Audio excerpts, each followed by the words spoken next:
Oi, pessoal do sexto ano A, tudo bem com vocês? Hoje eu estou de volta para fazer a correção dos nossos exercícios de ciências da nossa apostila 3 do capítulo 23, Neurônios, Sinapses e Drogas, da página 358 a 366. Como sempre, na nossa primeira página, a gente tem uma imagem e algumas perguntas que eu já disse para vocês que são bem pessoais e que eu coloco aqui algumas referências para que vocês tenham uma ideia, mas que não precisa ser igual à minha, como está aqui. Neste capítulo, a gente tem esse cartaz que é de campanha de conscientização sobre o não consumo de bebida alcoólica na adolescência e fala é 4 vezes maior o risco de dependência química para quem começa a beber antes dos 15 anos. Bebida alcoólica, quanto mais cedo, pior. E aí ele pergunta, o uso de álcool é permitido entre jovens?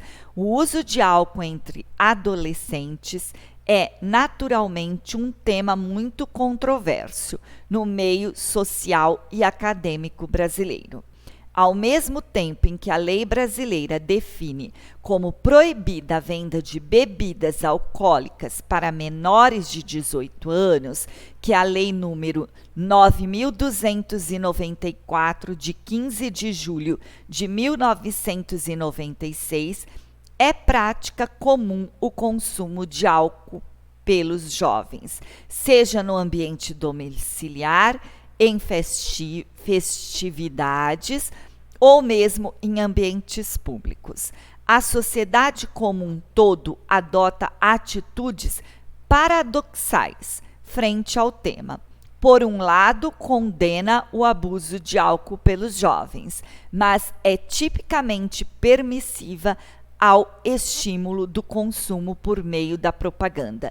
Então, quer dizer, existe a lei que proíbe, certo? Mas, ao mesmo tempo que está proibindo, tem as propagandas de bebidas que vão estimular, que vão dar curiosidade para que os adolescentes usem esse tipo de bebida alcoólica.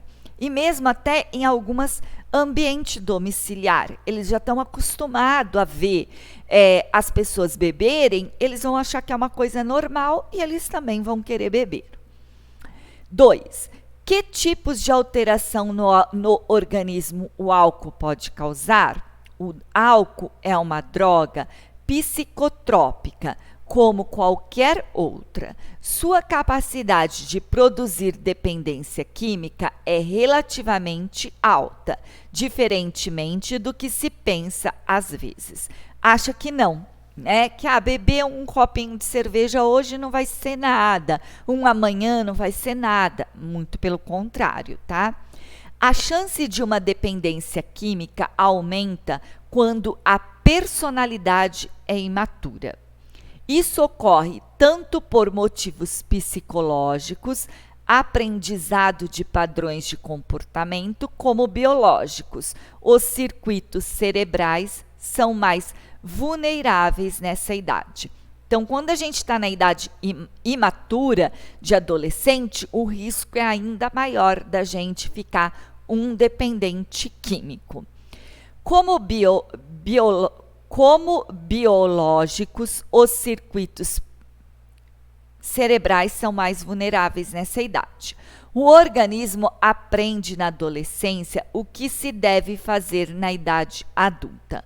Beber cedo é equivalente a preparar a mente e o cérebro para viver sempre bebendo, o que aumenta muito o risco de se tornar um dependente. Então, é isso que altera quando a gente tem a personalidade imatura, certo? Os circuitos cerebrais são mais vulneráveis, tá? O aprendizado de padrões comportamentais, que vai fazer com que a gente continue bebendo sempre e pode se virar um vício e virar até um alcoólatra, né?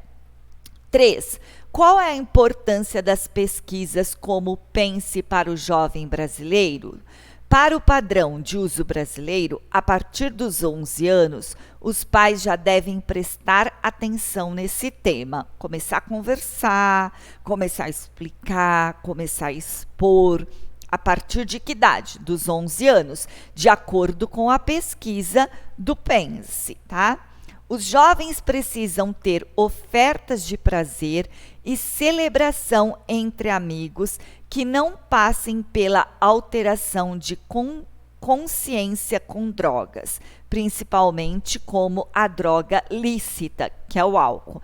Então, quer dizer, tem que ter um momento de prazer, tem que ter um momento de celebração, tem que ter um momento do convívio entre os amigos, sim. Mas eles têm que estar conscientes que para que eles façam tudo isso, para que eles tenham esse prazer em estar juntos, se divertir, fazer algo, não necessariamente tem que estar bebendo, certo? Eles conseguem fazer isso de uma forma sem estar envolvido com o álcool, que é uma droga lícita, tá? Não é escondido, é mostrado tudo através de propagandas, enfim. Há muitas evidências científicas que mostram que o melhor jeito de evitar comportamentos de uso de drogas nessa idade é o monitoramento de perto por parte dos pais. Ou seja, não só a conversa, mas a fiscalização para consolidar os efeitos da conversa. Os pais devem entender que o grau de maturidade de um adolescente não permite que ele decida por si mesmo. Se pode correr um risco de magnitude daquele vínculo ao uso de álcool. Além do que a lei não permite. Então, quer dizer, o adolescente já não pode fazer o uso de álcool porque a lei não permite. Mas os pais, além de conversar, têm que ficar de olho. Por quê? Porque uma criança de 11 anos, ela não tem a capacidade ainda de discernir que aquilo pode ser um grande problema no futuro dela. Então, quer dizer, tem que ter a intervenção dos pais, do responsável desta criança. Atividade da página 366. Porque o impulso nervoso só segue em um único sentido até o neurônio seguinte, apenas o axônio do neurônio anterior à fenda sináptica é capaz de produzir e lançar neurotransmissores neste local, que são captados pelos dêntrios do neurônio localizado após a fenda sináptica, o que permite a continuação do impulso nervoso. Bem, por aqui eu finalizo a correção destes exercícios, que era muito pouquinho neste capítulo, tá?